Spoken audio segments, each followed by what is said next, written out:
Sam, are you authorized to take these pictures here?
Go to the after.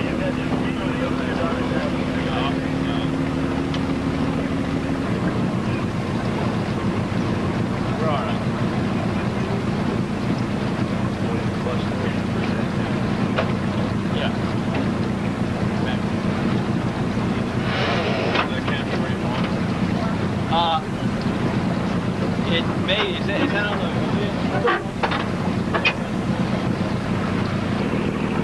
Okay.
We'll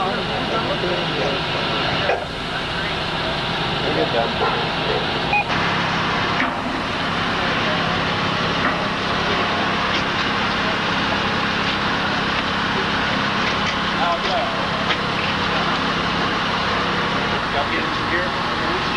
You might have to move your post in case I don't want you to make it off. Okay, we'll break this one back right here. We'll just take it right through there.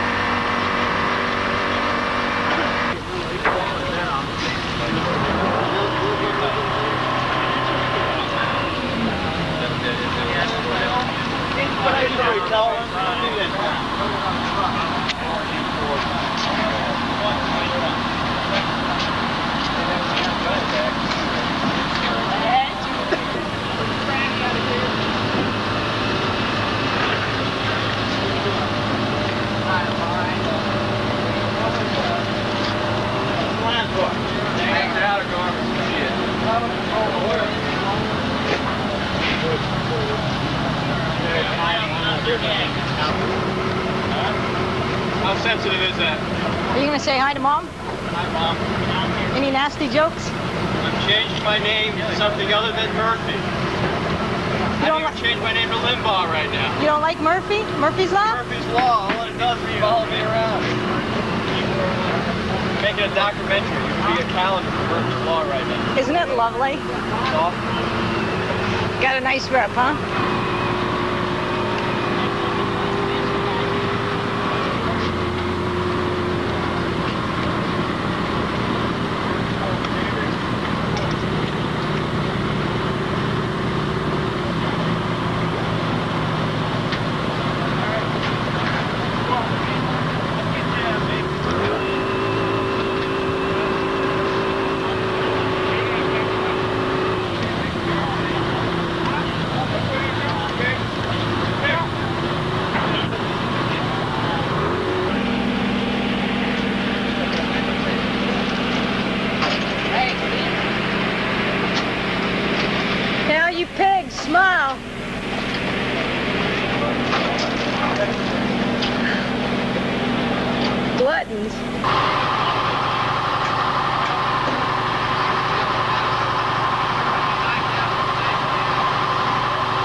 hear you.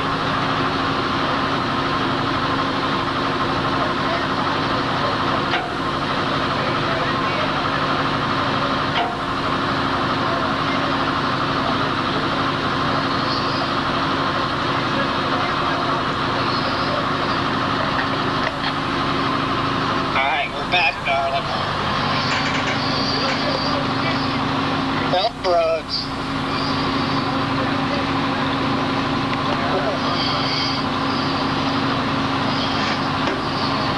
Didn't forget about you. Okay. We're back. Smile, you're on Candy Cannon. Oh, thanks. Hold on. Hey, let's go ahead and move him back up here. I'll read it like a machinist mate. That way I know it's coming up. This last time I read it like a person mate. Seems to me machinist made like the last time. Yeah, but I was listening to a person mate.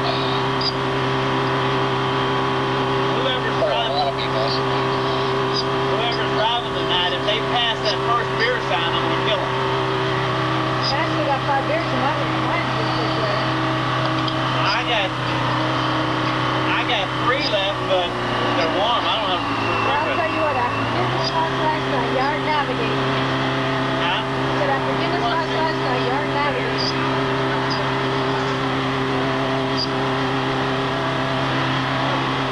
What are you talking about?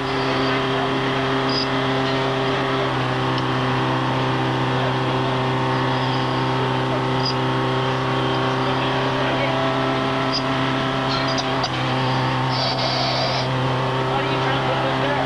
Because I'm trying to. Oh.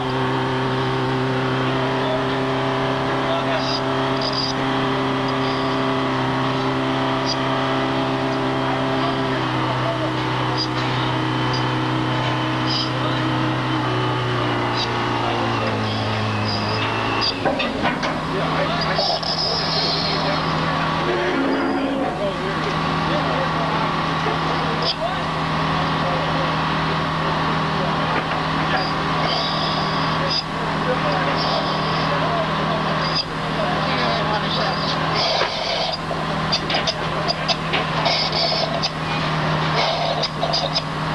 And water checks complete. And water checks complete.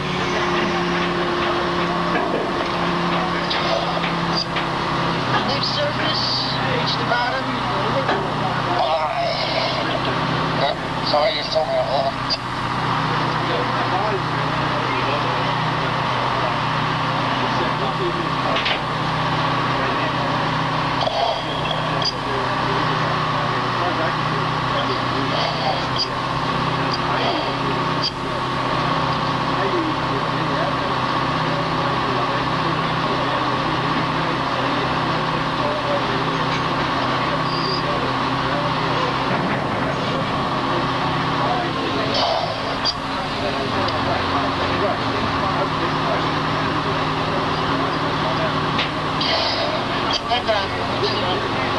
Getting ready to go to the buoy, I guess.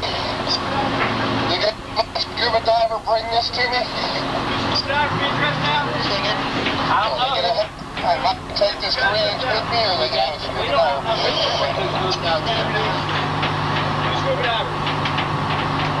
Right, just for the party. Just waiting for the bridge.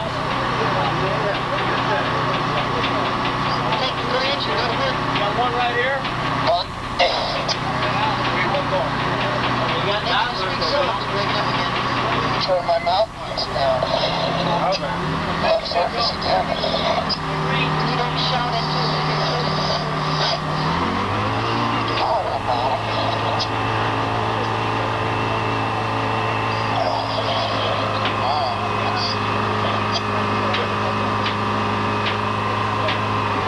Well, there's that piece I just dropped. There's the piece I just dropped.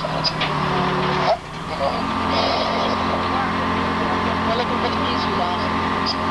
No, we're not. Code red. We're going to the buoy. Code red. Code red. Station on boat hole, move to your left. I had a box sitting down there. Oh, you did? I did too. Maybe see you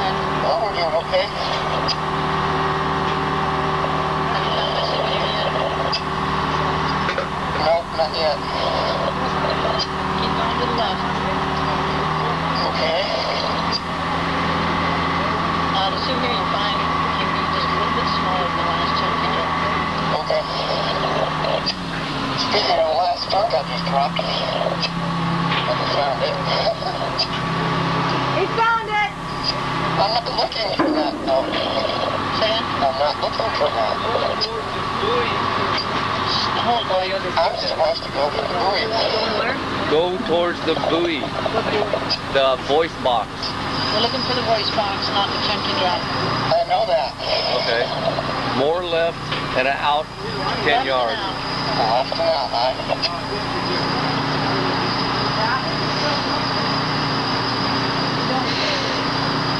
Oh, pretty good. Got a cup of tea? Yeah, tell them to stop where that goes strictly left. Hold where you're I at. don't want to get them to wrap around anything. Bear left, right?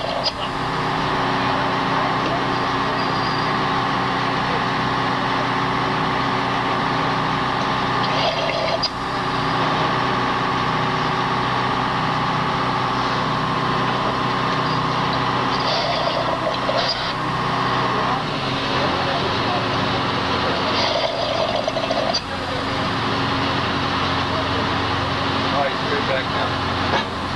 Hold red. Hold red eye. Go straight back.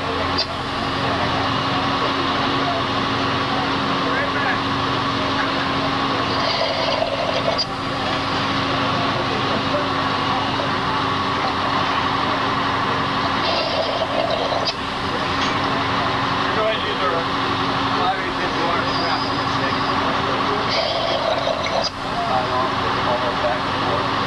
right here. You can tell them that'll be a work line, and then once you just find out where we can choke this sucker, if we can choke it, we got that information. Come back and have the wire scratch. What's on it? Now let them go a little bit further down. Further back? Now work right somewhere down and go to his left. He's found some kind of cable running down here. You're pulling on something. Yeah, I know I am. He's pulling on those other buoys. Let go of that line and keep going to your left. That's not the line you want. Let go of that Okay. and keep moving to your left. I was supposed to be going out, not left. Stop where you at. Stop where you at. What's that? Stop where you at. Stop where you're at. Stop where I'm at. Just a little bit. Try swinging around. You should be just to your right. Swing around where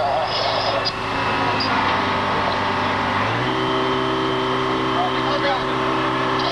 Look at the gun. Hold down. Go back. Go back. Go back. Back. Alright, the foot just hung up on something, damn it. There we go. What? You said you found something? No. Well, I got a piece of record here, yes. You should be right where you at. The ponies directly above the bubbles. Does it look like a gun? Now tell us what we're going to do. We're going to use his line as a working line. Right? Right on the here with that piece. Alright. And then look for a tackle. He's going to come back. Are we going to send him my help?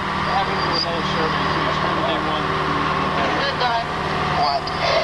Take the clearance line that you have and secure it to the piece that you're on. You're going to use that as your working line.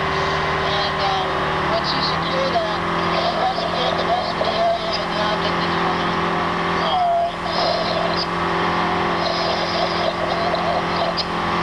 What is the cable that's running along out here? Say again? There's a thick cable out here. What is it? It looks like it feels like a telephone wire cable. I don't know. Is that possible to be something out of the frame? I don't know. Is it something for this rover or something? Say again? Is it something on the rover? Wait one. Is the ROV not in the water?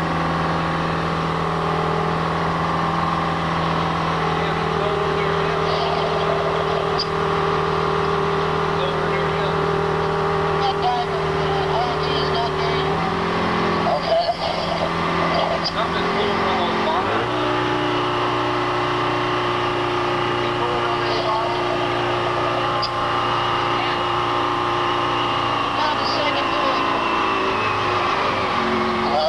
Whatever this water goes to, then What that one? I can't. I don't have it. Alright? What is that? I don't know. I'm pulling on this cable that I found. Stay here. I haven't moved, babe. You just plumbed that second orange.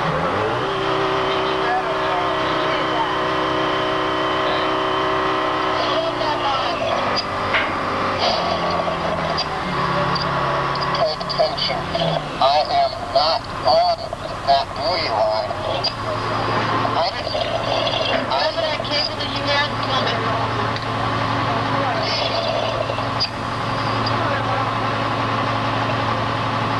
Hold that. See that black man that popped up on there? Yeah. I think that I'm not gonna know. See that cable down there with that white round buoy? Black one? That's LOB. And yeah, it could be going across the path. I think that you might be in the same path as the RV. I have too.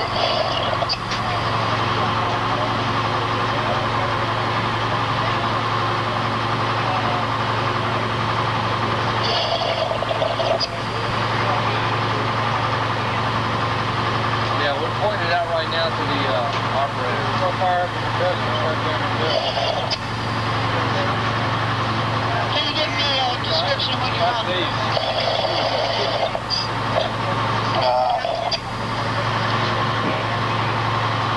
He never left that piece that we You're still on the original object, correct? That's correct. I'm trying to find a place to attach this 3-inch. What do you feel? Water. What do you feel? Water. I didn't know you could feel water. Back in. Is it hard and wet? It's wet.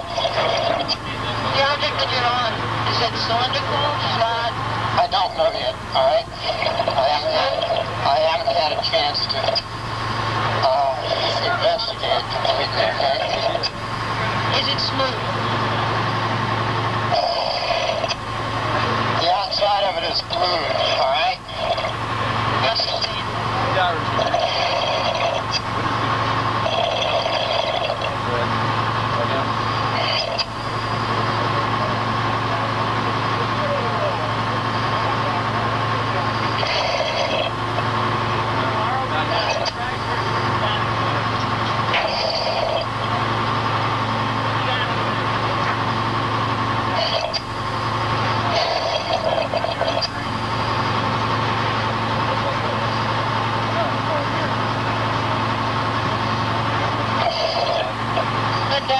That cable that you had that belonged to the ROV? Yeah?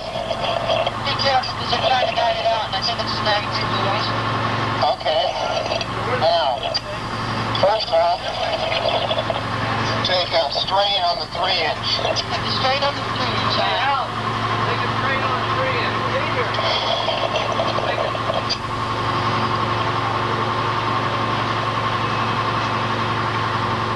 That's good. Okay. Understand? Yeah, look. See if I can What's happening? find my buoy line again. All the boys are coming around. Dragging all those buoys that ROV is.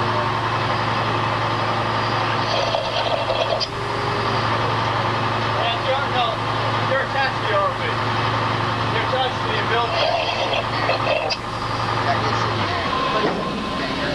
Blue option. I need you to dig out of my...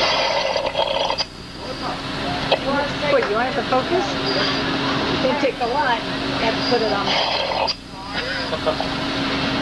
How would you know, bro? River control. Wait, no, back. I ain't fucking nobody Yeah. much, so you should. I haven't fucking nobody.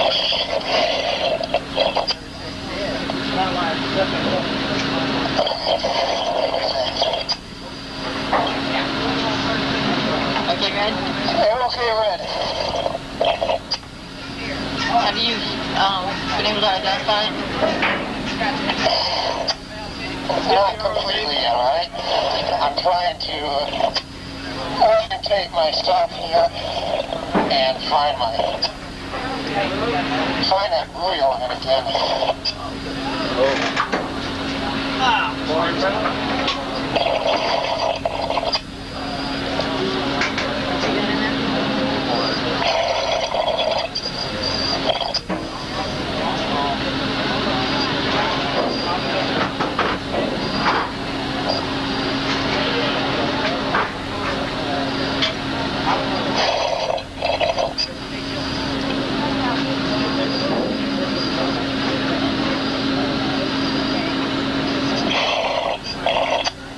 Got any idea what it's shaped like?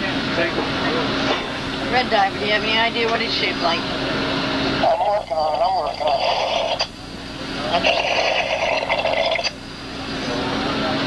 I'm trying to keep orientated as to where I am so I don't give you false information, right? Understand, Red.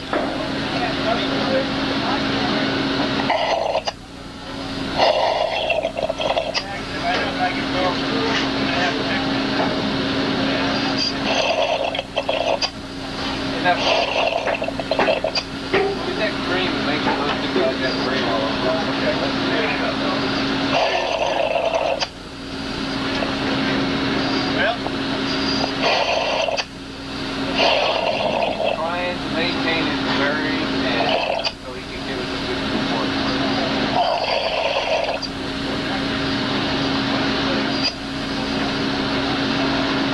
I'm trying to maintain my composure.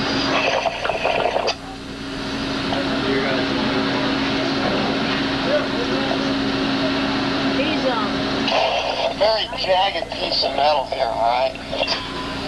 Understand? Attached? How big?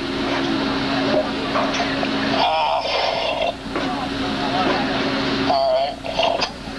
Wait a minute, this is interesting.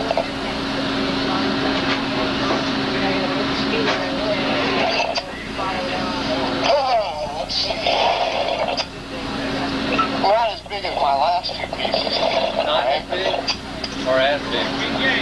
As big or not as big? Not as big. Can you move it?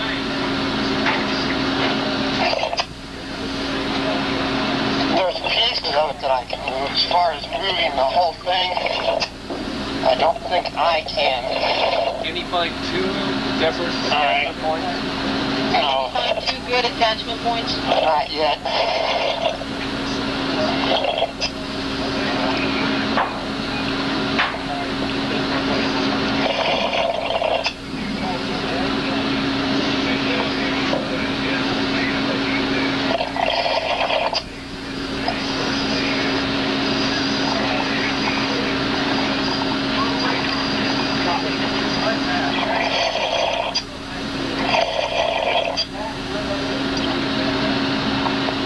Turn on my light. Turn on the light eye.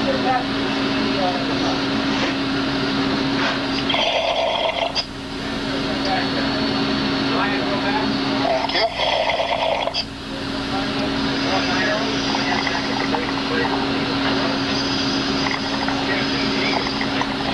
Alright, turn it off again. Understand.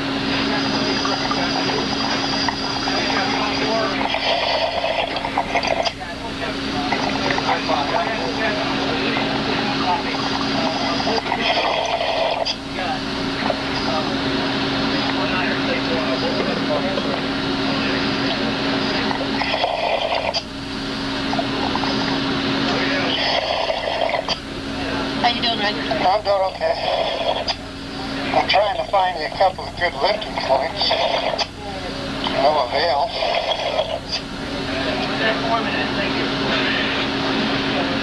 Can he get her under it, choke around it? Can you choke around the object?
Unless I'm blind, It's not focused.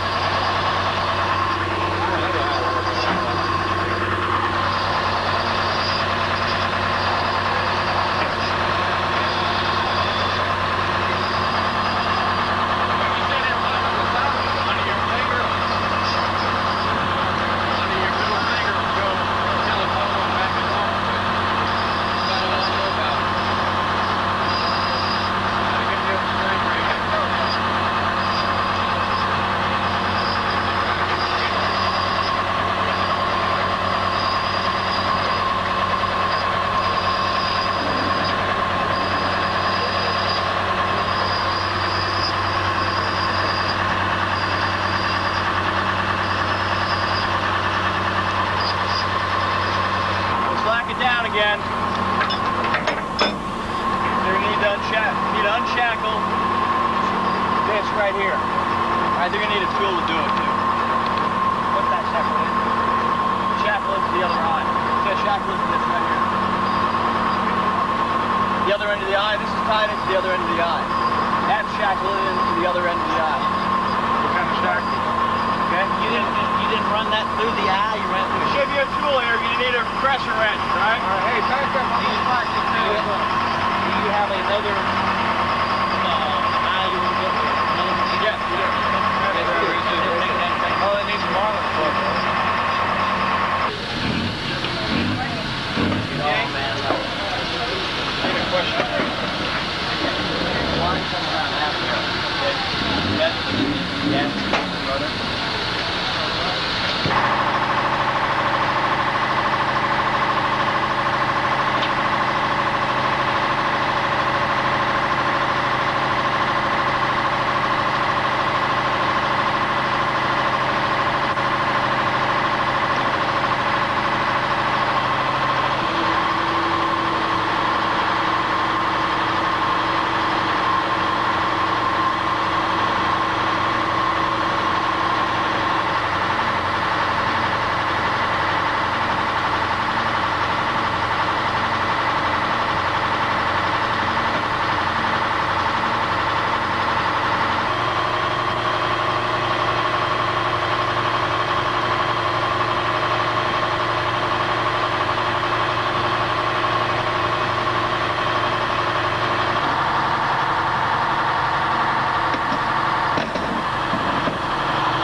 pair of tennis shoes back out anywhere today? No.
Oh, we got no place to go. Well, you could, he could do it all at the same time if he wanted to. You got a choker there, a choker there, a choker there, put another choker around the other side, and start lifting again. Yeah, get a lot of lifting. Lots of lifting. You understand what I'm saying, Joe? That work? Because Keeping everything together. what you're complaining about here is the fact that you're cutting into the roof like that.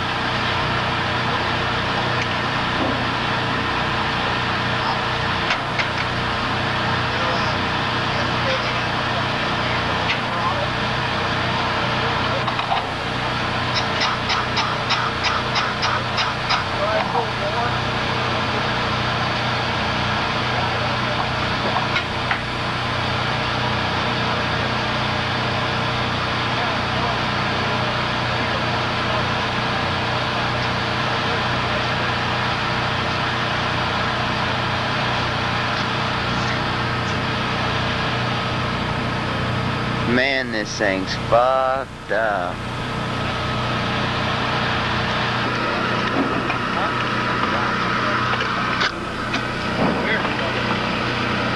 One thing about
What's that silver thing right there? That's a piece of bleed air duct.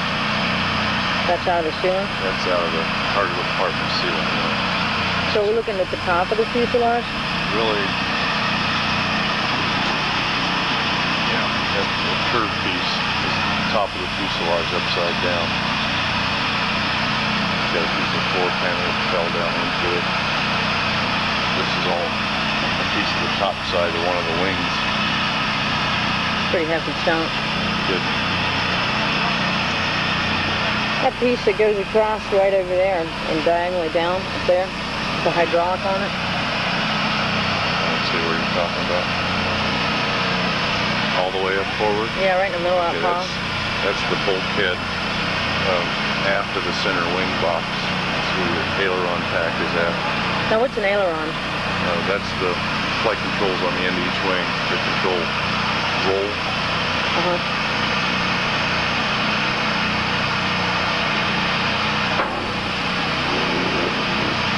Like another piece of wing laying on top of that bulkhead. That's the bottom piece of wing laying. The station that I pointed out here on the wing, what was that part of? That was a compartment lighting junction box. Is that like in the center? That's just aft of center. It's actually the center of the top of the fuselage right here. I don't know yet. They figured out now. So, trying to figure out where it's at. Now you say, this is the accordion effect that you were talking about, right?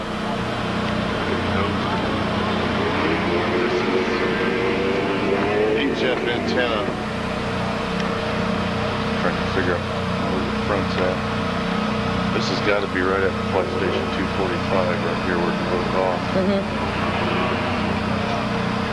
Just forward of that, about another 3 feet. is the flight deck escape hatch. Has that come up yet? I haven't seen it. No. That canvas right there. That's That's part of one of the chutes. Now, did that pop when it hit the water? It could have. I doubt that anybody had time to play as long as it. Right there? That's used to be an access into one of the fuel cells. And rubber bladders, what the fuel cells are made out of. Now, they were talking about different colored, the sponge The foam? is different color, or different types of fuel. No, it's all the same fuel. I really don't know what the different colors are for. It says jump, caution. Is that in the cockpit? I'm sure that's a cockpit. Makes you realize that thing ain't nothing but just a big old Alarm bell. No, that's just after the cockpit. Who controls that? 245. That's Loadmaster job. see the stamp over there? So Yeah, 245, yeah. fuel station.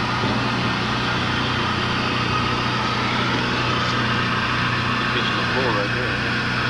That's the At the, it looks like it's right behind the phone at the.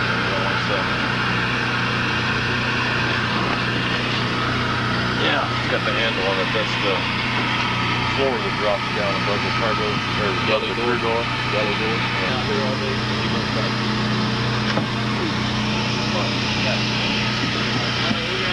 There's the fold down floor panel above the crew door, right there. We only have the left side. There's no right side on it yet.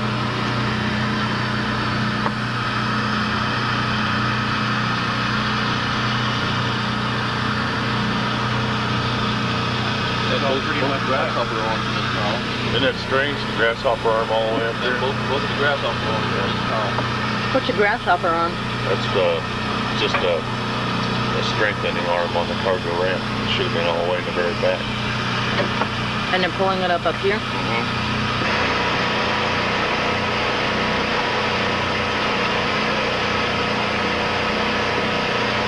Only one of them. There's 15 more of them somewhere. Where are they at?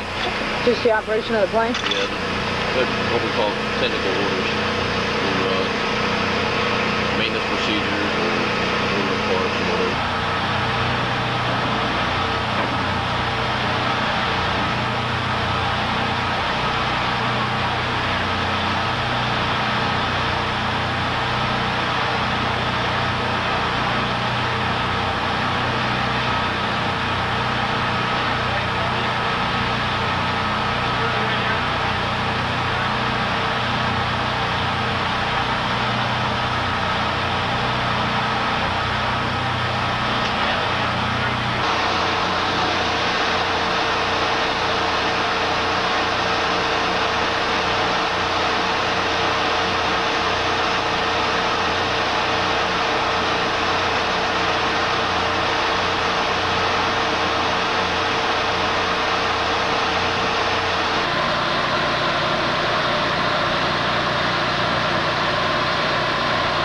This is the cockpit of the C130.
him now. Peter, here's the button. You're lowering that cable. Swing your arms around. I have the cable. Red has the cable.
tell both divers to move out. We have 10 minutes of bottom time left.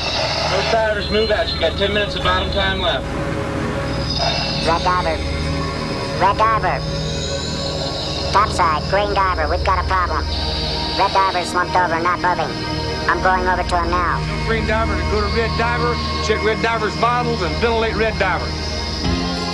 This is everyone's nightmare. A diver losing consciousness underwater. DMT, let's get ready. You might have to ride this treatment with him. You could need an IV? Yeah, I'll want an IV available in case he has another seizure. Understand. The doctor handling this emergency is a diving medical officer. In diving lockers throughout the Navy, these physicians practice a medical specialty that is tailored to the special needs of divers. Diving itself is highly specialized.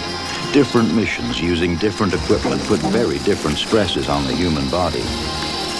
The diving medical officer must be prepared to treat the consequences of whatever hazards his divers encounter. Topside, great diver. Red diver ventilating. Unresponsive.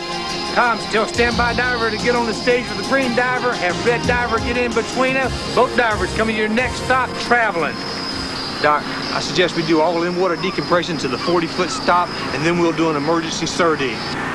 Yeah, I'll do a quick neuro exam on him as soon as he hits the surface, and if there's anything abnormal, we'll treat him with a 6-alpha.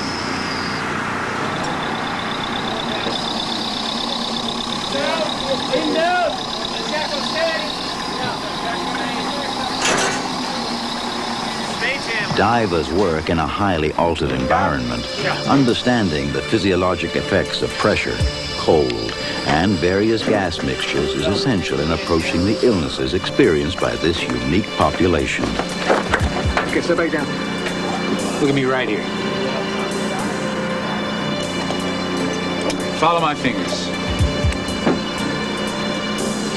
All right. DMT, resist me, okay? Resist my hand.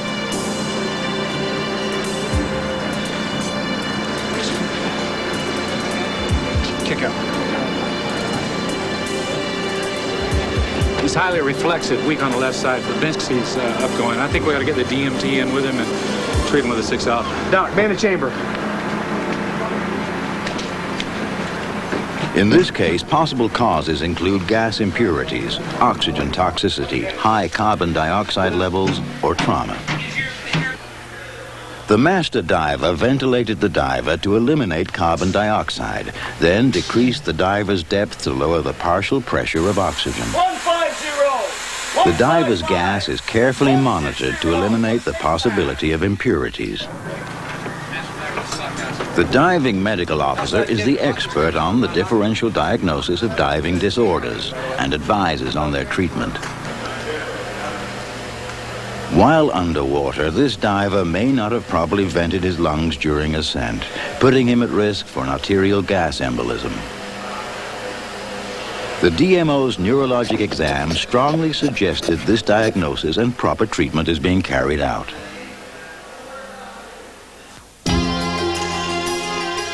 A diving medical officer is a product of the unit he serves. Only by visiting several units, only by seeing different equipment used under different circumstances, can you get a sense of what diving medicine is all about. All right, all three divers, Ron, Doc, stand by, listen up. I got some questions to ask you, let me know the answers. This is your first dive of the day, on no medications, feel like making a dive, correct? All right, here's what's going to happen. Diving medical officers go where their divers go.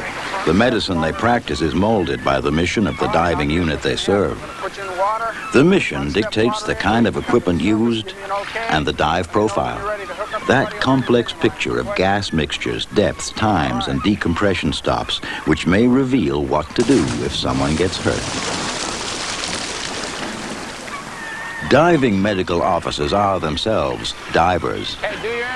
They dive with the same equipment and do the same tasks as their men. They must have specific experience in the environment that can so frustrate their treatment options. As a diving medical officer, your advice can help prevent accidents. And when accidents occur, you can make a crucial difference in the outcome.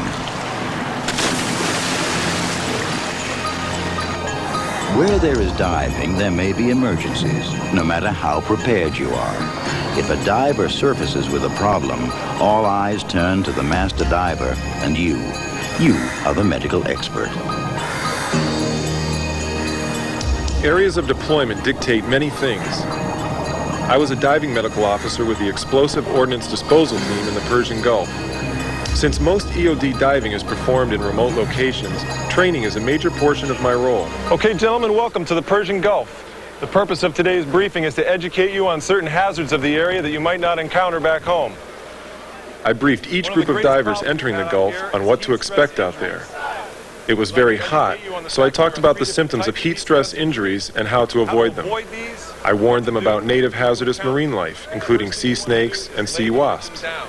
And most importantly, I briefed them on the communications, first aid, and medevac procedures for the accidents and injuries sustained in this specific area of operations. You want to move the individual to a shaded area or an air-conditioned area to reduce his core temperature. Since EOD missions can entail parachute jumps, diving, land warfare, or anti-terrorism, you've got to be ready for anything. They can be asked to work with high explosives, toxic chemicals, nuclear, biological, or chemical warfare agents. You've got to be ready to treat all types of casualties, including those resulting from diving. One of the best parts of working with these SEALs is the unique missions I perform with them. I've been to jump school and several special warfare schools. In general, I go where they go. SEALs are trained to insert behind enemy lines. They are experts in reconnaissance, demolition, and other clandestine special operations. In addition to medical support for their types of operations, I've been on a number of goodwill tours.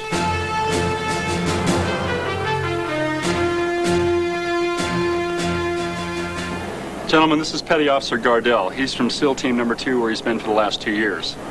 Now, ever since a Draeger dive approximately 8 weeks ago, every time he dives, he experiences disorientation, dizziness, and numbness in his fingers. Now, we're going to test him here in the pool today to see if we can simulate to the best of our abilities the environment that elicited those symptoms. SEALs are highly trained athletes who are frequently asked to push themselves to the very limit of their physiologic capability. My knowledge is used to keep them performing at that level. When casualties do occur, my job is to treat and, if possible, return them to action. Like the missions themselves, the injuries can be quite unique. That elicited those symptoms. Now, I'd like to make this as realistic as possible, so why don't you hold out your hands like you're holding an attack board and concentrate on your kick count, just like you're practicing a mission scenario. Does anybody have any questions? No questions. Okay, let's do it.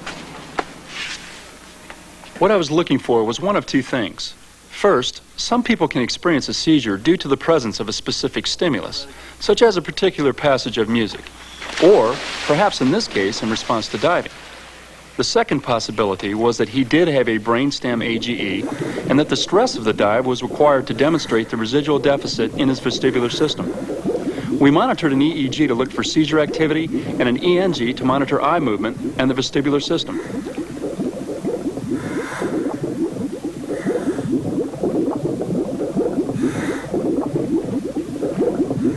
During the dive, the SEAL did experience the same symptoms he had described. This time I was there to see and record a left beating nystagmus. The EEG remained normal.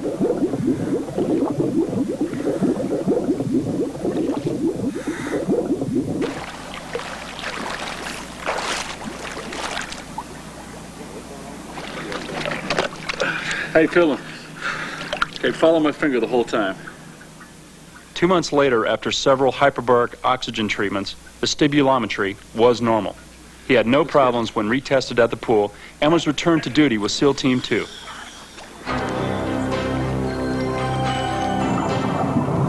Underwater ships husbandry is a cost-effective way to repair ships without dry docking. Underwater salvage is important in recovering sensitive material, clearing shipping lanes, and in accident investigations.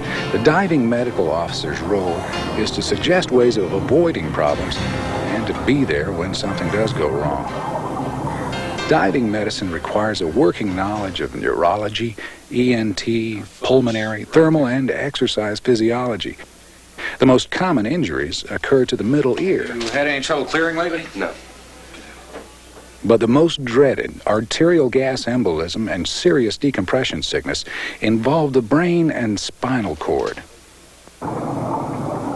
I practice occupational medicine quite a bit. My divers use a lot of underwater tools. In addition to the hazards of diving, they're exposed to the hazards of an industrial workplace. When everything's going okay, I'll dive with the rest of the guys. It's critical for me to know the equipment and the environment in which they work.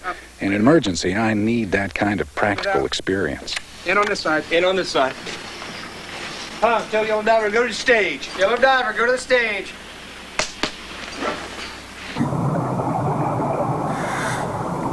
Saturation diving allows divers to work at great depths. When not working, the divers live at their storage depth in the ship's chamber. Then, when the job is completed, one decompression is made, the decompression taking anywhere from days to weeks to complete. The diving medical officer can't go into the chamber at great depths to treat an injured diver.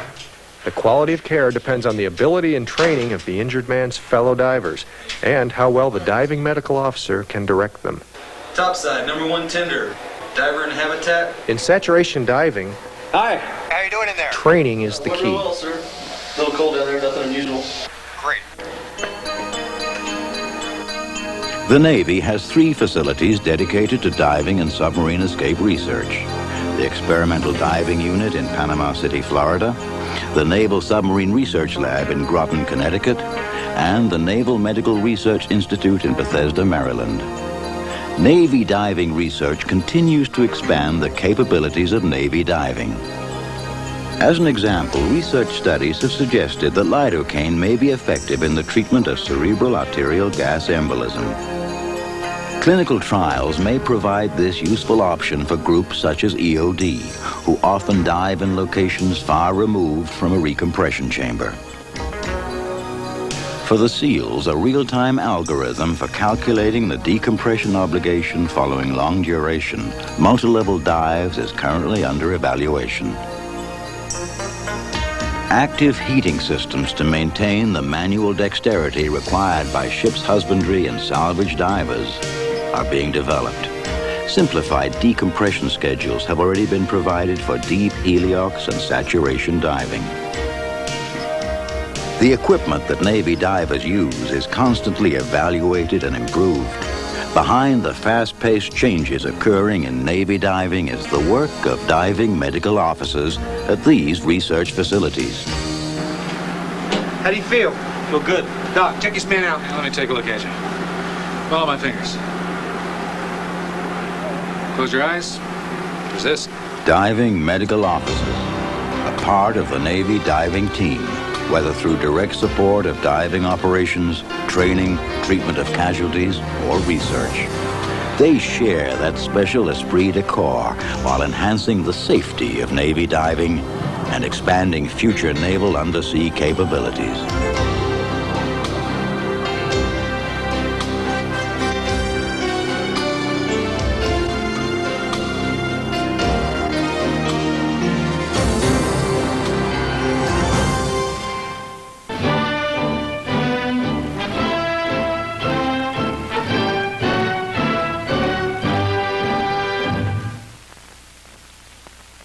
When the submarine is on the surface, it is in a state of positive buoyancy.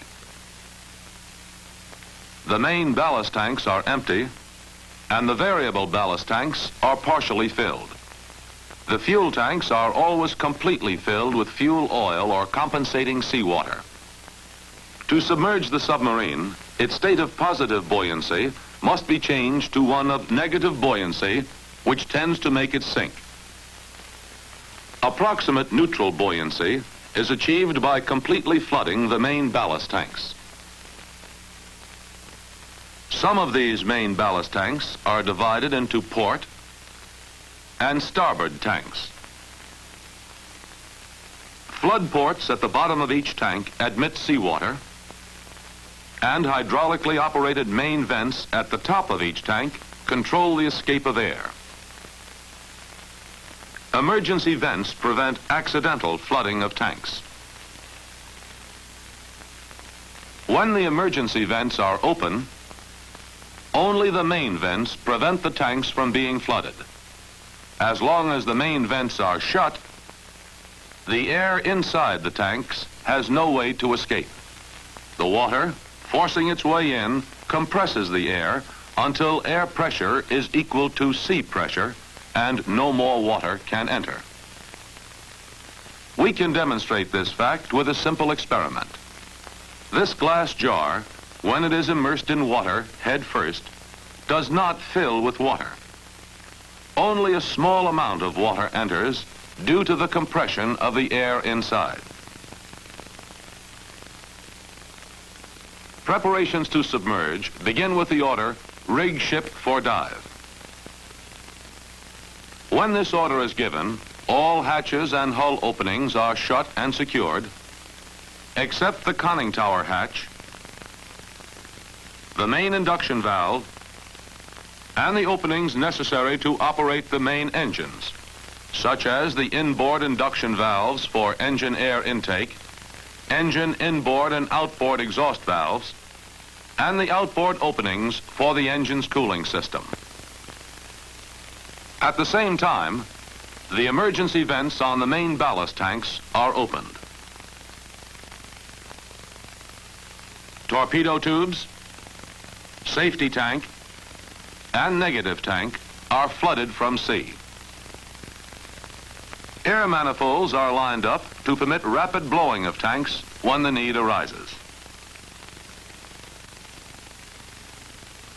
In each compartment, rig for dive checkoff lists are carefully checked. When all compartments are reported rigged for dive in accordance with their checkoff lists, a report goes to the commanding officer that the ship is rigged for dive. This tells him that the submarine may safely be submerged whenever he gives the diving signal. The diving signal is 2 short blasts on the diving alarm.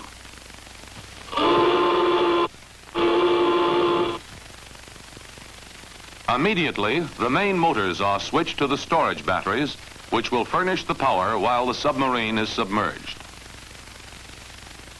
The diesel engines are now stopped and secured. The upper conning tower hatch is shut, as well as all the hull openings for engine air intake and exhaust, the engine cooling system, hull ventilation, and various other openings which remained open after the ship was rigged for dive. An indicator light panel, commonly called the Christmas tree, shows if the various hull openings are open or shut. As each opening is sealed, a red light changes to green.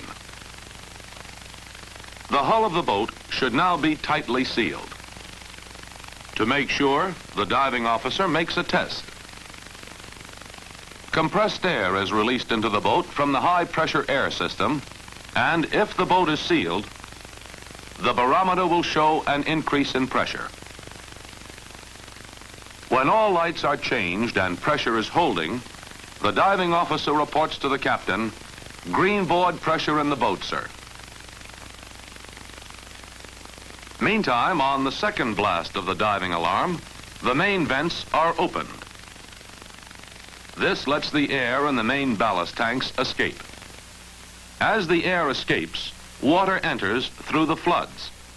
As water enters the tanks, the submarine becomes heavier and submerges. As soon as the main ballast tanks are completely flooded, the main vents are shut. Just prior to reaching the ordered depth, the negative tank is blown.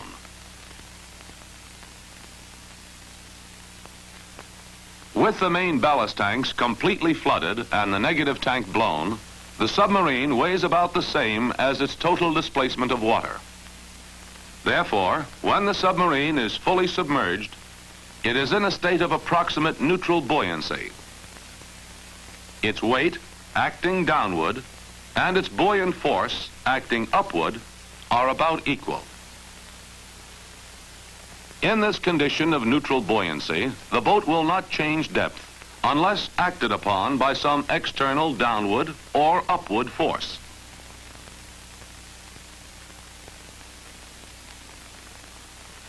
To surface the submarine, preparations for surfacing are made.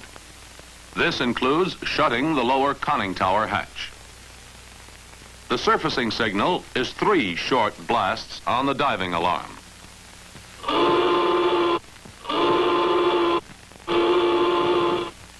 When this signal is given, high pressure air is used to blow the ballast tanks to give the boat positive buoyancy. In addition, the bow buoyancy tank is blown to give the boat an up angle. In this way, the boat can be brought to the surface smartly. To save high pressure air, the tanks are not blown completely dry with this air. As soon as sufficient positive buoyancy is obtained, the high pressure blowing is secured. Just before the boat is awash, the low pressure blower in the pump room is started. Air from this blower completes the blowing of the tanks. The blower has a very large capacity and compresses air to about 10 pounds per square inch. Before submerging, the pressure inside the hull was raised above atmospheric pressure to test the tightness of the hull. The low pressure blower first uses this extra air inside the hull. Soon, it reduces the pressure to atmospheric. Just before this point is reached, if the boat is on the surface, and if it is considered safe to do so, the conning officer opens the upper conning tower hatch. When pressure is equalized, the lower conning tower hatch is opened. The main induction may be opened, thus allowing the hull to receive fresh air. The low pressure blower can now get its air supply from outside the ship. It may then be operated until the main ballast tanks are completely dry. Dry ballast tanks are indicated by air escaping through the floods. The blower is then secured, leaving an air pressure of about 8 pounds in the tank. This pressure is enough to keep the water from re-entering through the floods while the boat is on the surface.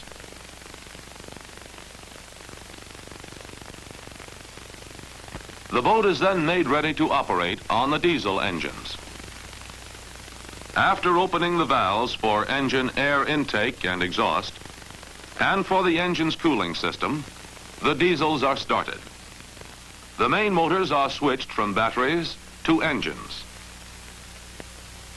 Under usual conditions, a submarine is rigged for dive at all times when out of port, ready to dive on an instant's notice. Once rigged for dive, permission of the commanding officer is required to alter the condition of rigged for dive or to reduce the ship's watertight integrity. Only upon returning to port, and then on orders from the captain, is the boat rigged for surface. To rig for surface, the emergency vents on the main ballast tanks are shut. The main vent levers on the hydraulic manifold are padlocked in the shut position, and the air manifold is rigged for use in port, as is other equipment.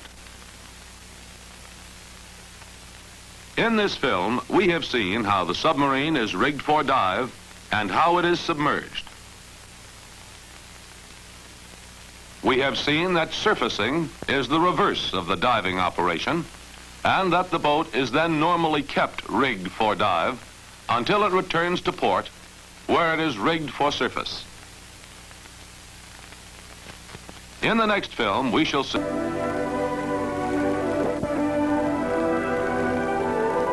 The diver is alone under the water.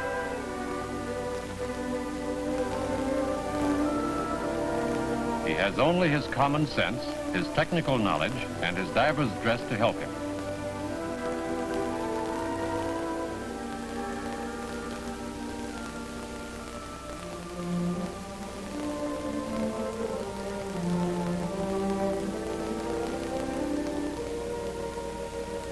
And his common sense will quickly teach him that his dress is his only weapon against the danger he may meet. Against pressure.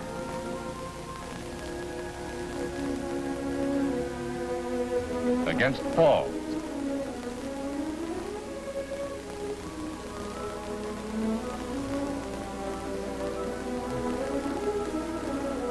against fouling.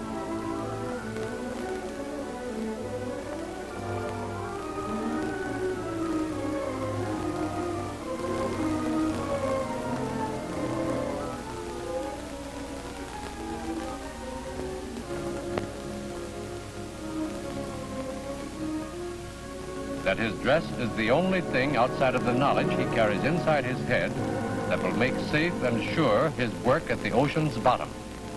And so his common sense will go on. He must know his dress, know its construction and how to get in and out of it, that it may hold no mysteries for him, that he may know when it is in perfect order and when he is properly and safely dressed. The standard Navy diving dress consists of 8 separate items, each of which is designed to give the maximum protection to the diver. The dress, the helmet, the breastplate cushion, the breastplate clamps and wing nuts, the weighted belt with knife attached,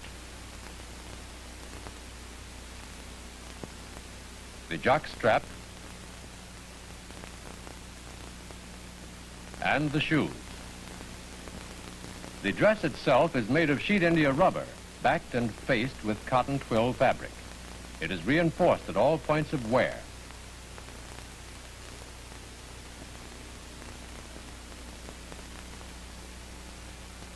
It has a rubber collar in which holes have been punched to receive the breastplate.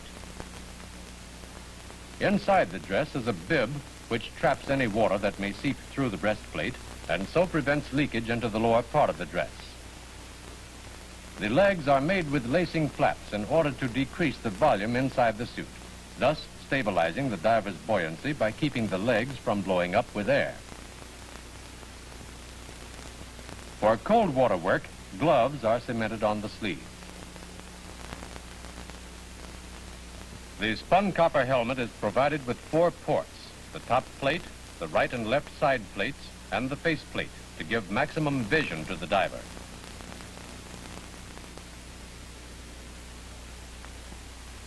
The lenses are protected by metal guards. Only the face plate is movable. It seats on a rubber gasket, swings on a hinge pin, and is secured by a wing nut.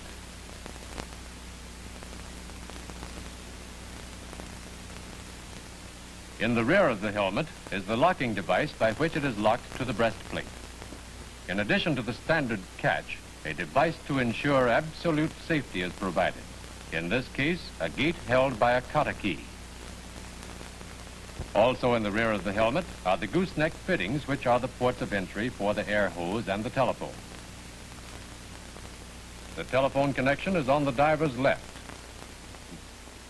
The air inlet valve, to which the air hose is screwed, on his right.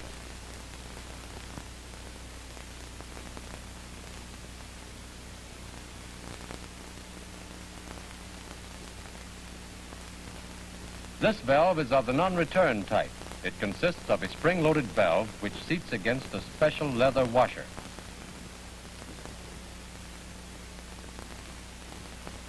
Air coming through the hose easily lifts the valve, overcoming the spring pressure, and enters the helmet, but none can pass back from the helmet to the air hose because the pressure within the helmet seats the valve. Should his air hose be severed or severely damaged, the diver is protected from being squeezed by water pressure in this manner. Since the pressure within his suit is retained, no air being permitted to escape. In the front of the helmet on the right side is the regulating exhaust valve of the non-blow type, with the actual exhaust away from the diver's vision. This valve can be operated in 2 ways, either by turning the adjusting hand wheel on the outside of the helmet or by manipulating a chin button on the inside. When dismantled, the valve shows these parts. The primary valve spring, which is mounted on the valve stem and keeps the valve on its seat with a 1/4 pound pressure. The secondary valve spring, resting on a disc which withstands up to 2 pounds pressure. The normal operating pressure inside the dress is slightly more than a 1/4 pound at the exhaust level, than is the water pressure outside. This condition is achieved and maintained regardless of the setting of the hand wheel by the primary valve spring.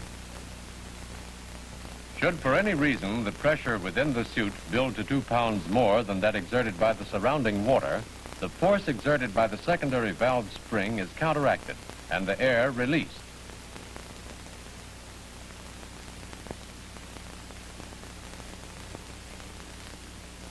Pressure above 2 pounds would cause the diver's suit to blow up like a balloon. It would be impossible for him with his stiff arms to reach his hand wheel, and he might be blown to the surface, doing himself serious injury if he came from great depths by the sudden change of pressures. Bends would be the best he could hope for. This valve is not a cure-all, but it does help eliminate the possibility of blowing up. On the left side of the helmet is an auxiliary relief valve or spitcock, which is open when the valve handle is in the horizontal position and closed in the vertical. This is an added safety factor. Its chief use occurs when the diver is working on his right side and so is not obtaining maximum benefit from his regulating exhaust valve. It also permits minor changes of buoyancy without changing the setting of the main exhaust valve.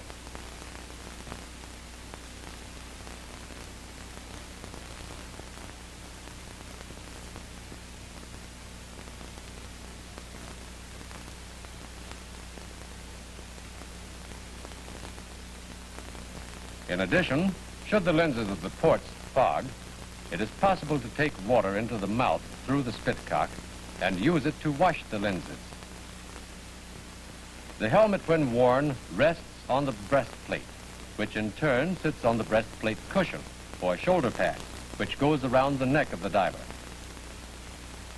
The breastplate studs fit into the holes of the dress's collar.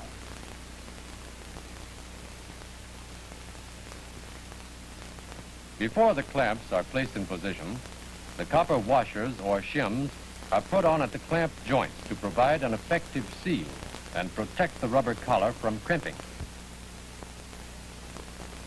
Then to seal the breastplate, the 4 breastplate clamps are used. These gunmetal strips are not interchangeable. Those for the front are clearly so marked. Those in the back are not specifically marked. They are fixed to the studs by means of wing nuts.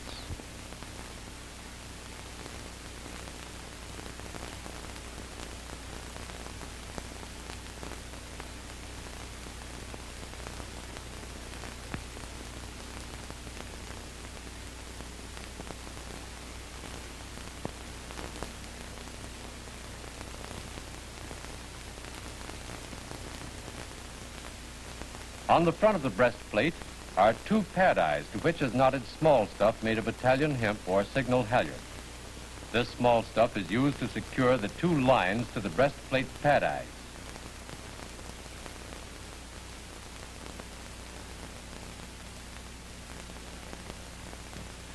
The lifeline is bent to the right pad eye.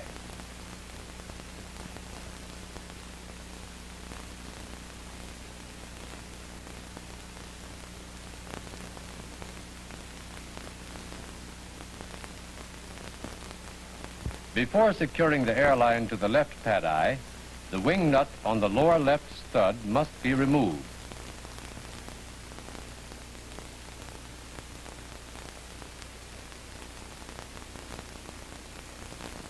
The connecting link of the air control valve is placed on the stud and the wing nut replaced. The air line can then be tied off by the halyard.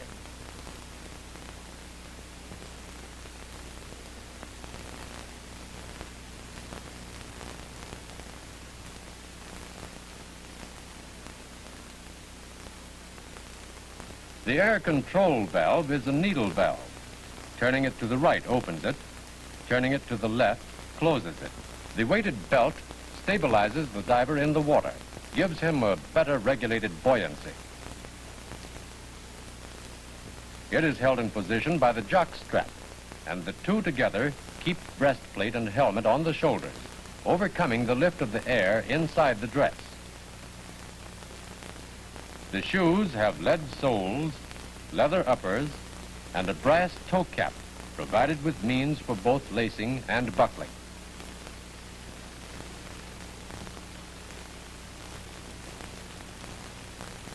The various items of the diver's outfit weigh as follows. Helmet with breastplate, 54 pounds. Shoes, 35 pounds. Belt with jock strap, 83 pounds. Dress, 18.5 pounds. The total weight of the gear is 190 pounds. Before the diver is dressed, the dress itself must be checked to see that it is in good condition.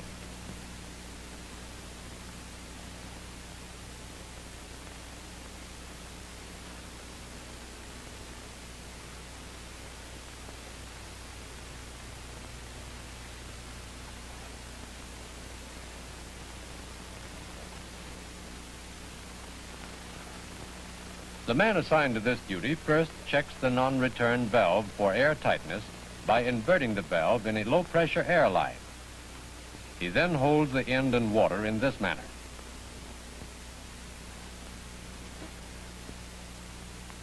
He examines the exhaust valve for cleanliness, its springs for proper tension. The valve seat should be clean so that the valve will seat tightly. He checks the helmet ports to see that the lenses are not cracked and are firmly in place.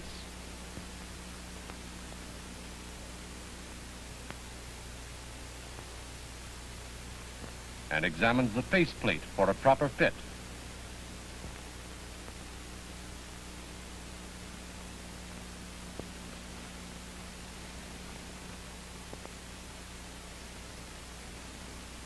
He moves the spitcock back and forth to find out whether it is stiff enough so that it won't accidentally open.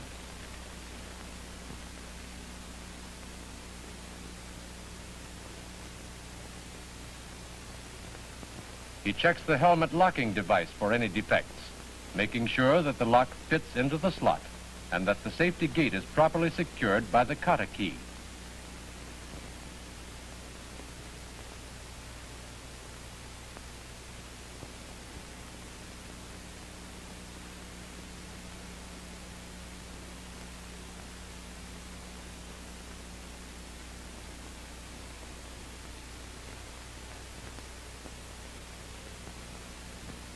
Then he treats the leather helmet gasket with neat's foot oil to keep the leather pliable, thereby effecting a better seal.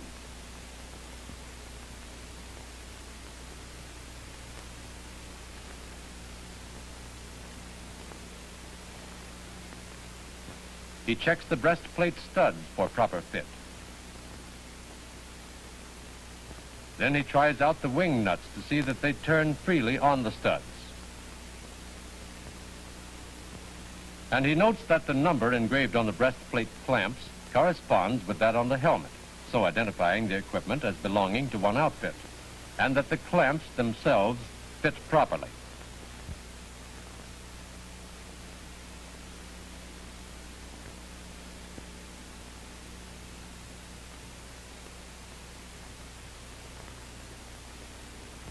He tests the signal halyard for its condition.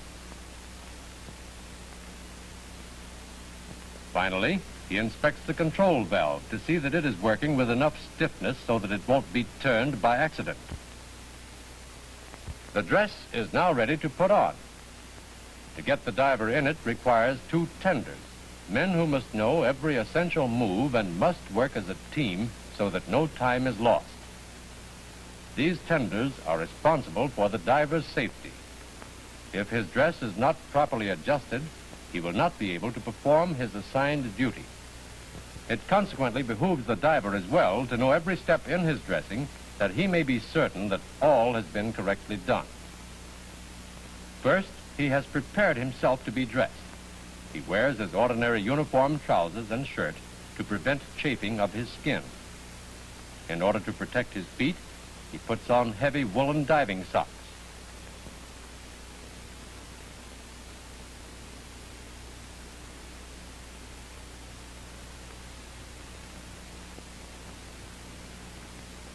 And should he be going into cold water, he will don thick woolen underwear.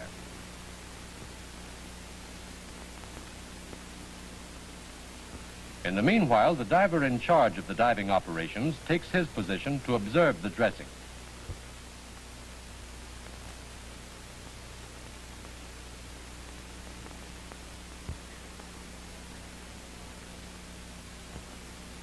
The tenders assist the diver whenever possible in pulling on the dress.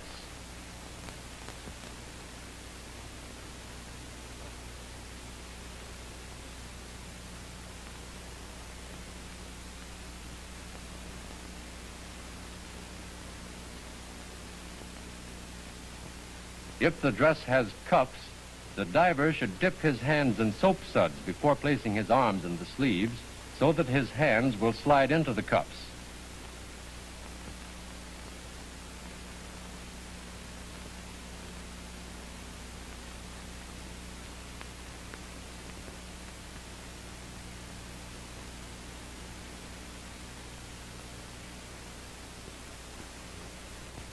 The diver now holds the crotch of the dress up as far as possible while each tender laces one of the legs. Under no circumstances should lacing be avoided, as has occasionally been practiced, since it is an important factor in making the diver stable by preventing the legs from inflating. Lacings should be carefully tucked behind the flaps.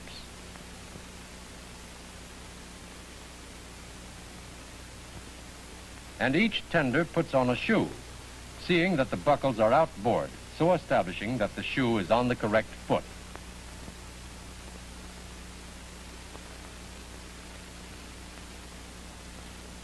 The shoes are laced tightly.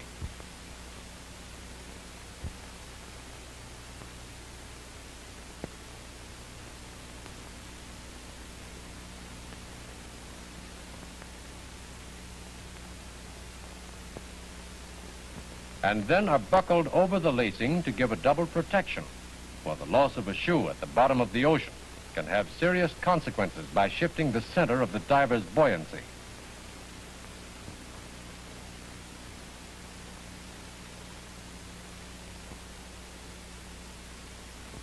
One tender now places the breastplate cushion on the shoulders and pulls the bib up over it. For the greater comfort of the diver, who by now is feeling none too comfortable anyway, only one tender should do this work. The other tender, in the meanwhile, has readied the breastplate. Once the cushion is in place, the tender slips the breastplate over the diver's head. The rubber collar is pulled over it from the front. The holes are slipped onto the studs, each tender working aside.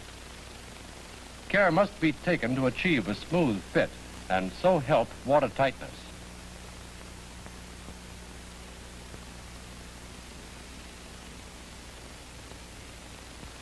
To clear the breastplate for putting on the clamps, the halyard ends are tucked in over the breastplate rim.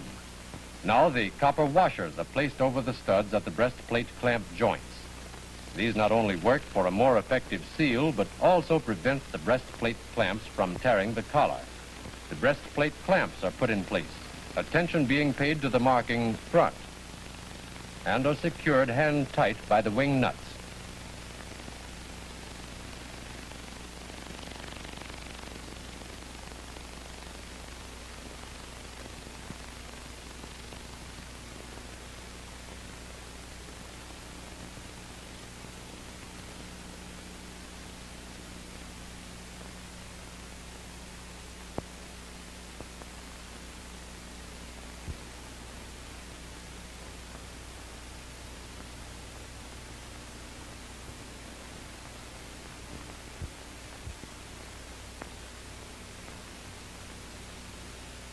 Then the wing nuts are tightened by the T-wrench, one tender working from the front, bottom to top, the other from the back, also from bottom to top. This guarantees a secure fit, keeping the collar from wrinkling. Care must be taken not to use too much force or the studs may be pulled out. The flange wing nuts at the joints are now set up. First the front, then the back,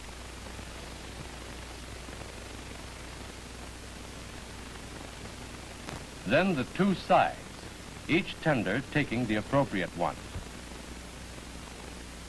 One tender tests all nuts with the wrench, and finally removes the nut for the control valve link so that the stud will be free to receive the link.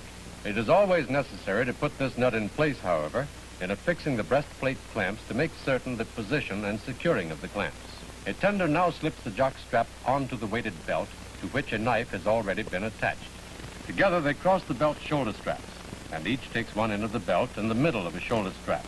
They place the belt against the diver's abdomen and lead the shoulder straps over his shoulders. The shoulder straps cross above the lower front stud of the breastplate, pass outside of the top stud on each shoulder, cross again above the lowest stud in the back, and buckle to the belt in the rear. This position of the shoulder straps is most important, since only in this way can the belt be held firmly in place. And should the belt slip, the diver's center of buoyancy would change and he would be in grave danger. The belt is buckled and the loop in the jock strap is slipped into place. As the diver stands, he places his left hand over the control link stud to protect the tender who buckles the jock strap to the belt in front. This position is assumed so that when the diver stands, the jock strap is tight enough so that the breastplate exerts considerable pressure on the shoulders. The diver's lack of comfort is almost complete.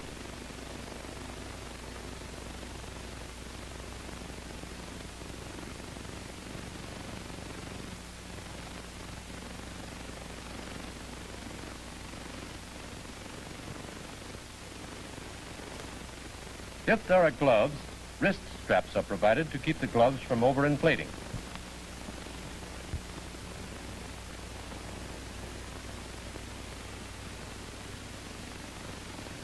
If the dress has cuffs, rubber tubing snappers are put on.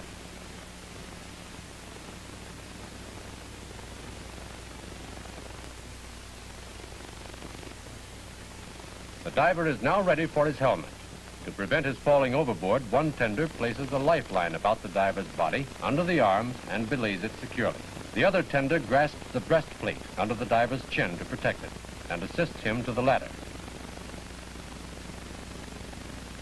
The diver climbs down the ladder until his head is in a convenient position for putting on the helmet.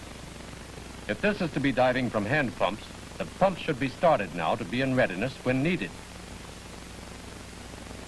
If from a power pump, compressors will have been started at least 15 minutes prior to the dive to make sure they are properly warmed up. Before picking up the helmet, a tender leads the lifeline over the left port to the front of the helmet and places the air hose over the right port. He lifts the helmet by the side ports, holding the lifeline and air hose in place. The tender slips the helmet over the diver's head from the front and screws the helmet tight.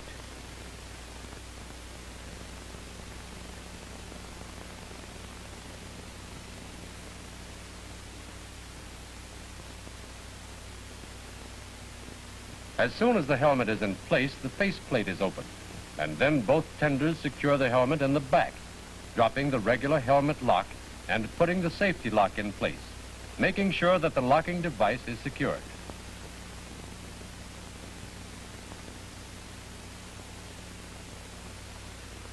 One tender dips the lifeline under the diver's right arm and fastens it by the signal halyard to the right front of the breastplate.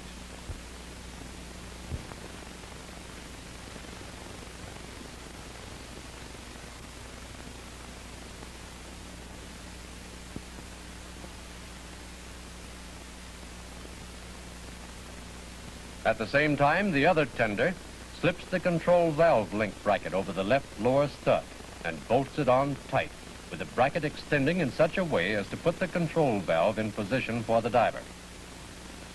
He then fastens the hose to the left pad eye with the signal halyard.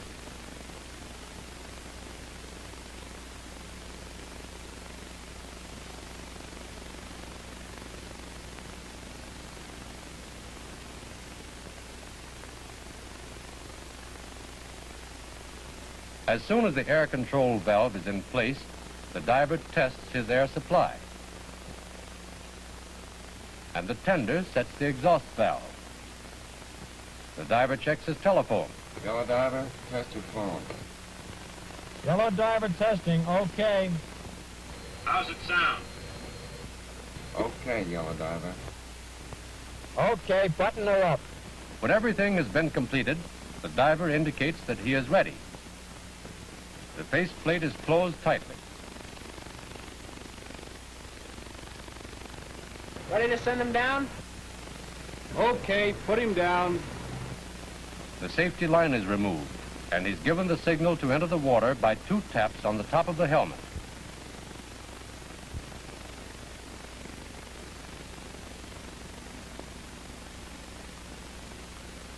And now he is comfortable again, as the buoyancy of the water takes the weight from his shoulders and feet.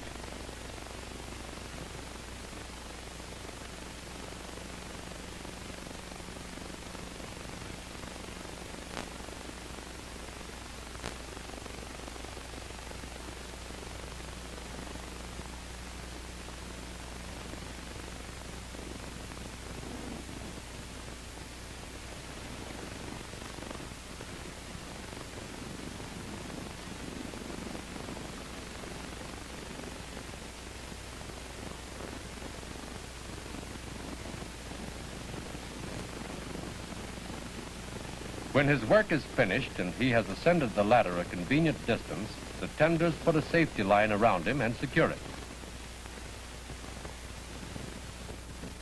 They open the faceplate.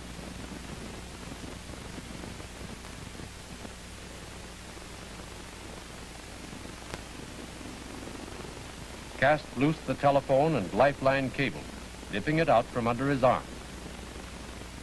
Unfasten the air hose and control valve from the breastplate, slipping them under his arm.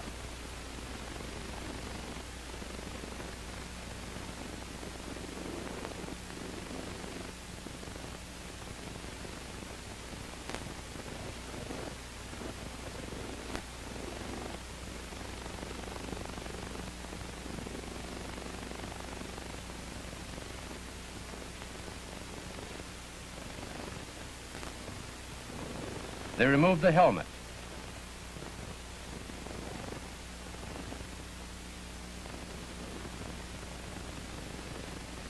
Once the diver is seated, they remove the safety line. Take off the belt.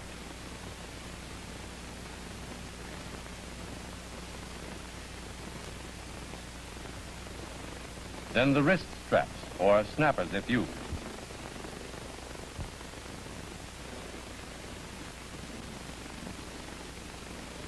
Remove the shoes. Unbolt the breastplate.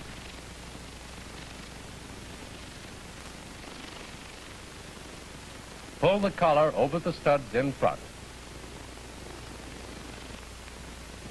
And then off the other studs, working each to a side toward the back.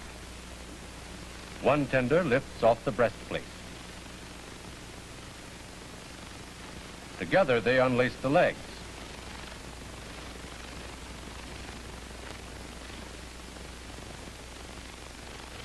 The pad is removed. And the dress pulled off.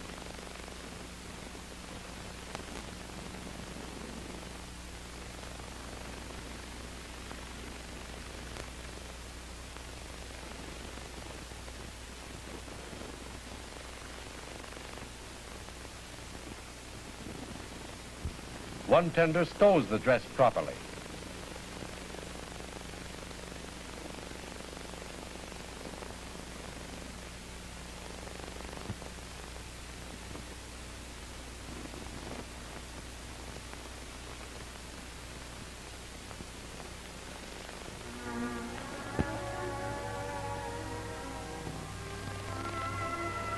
And the diver goes about his business secure in his knowledge of his dress and its use.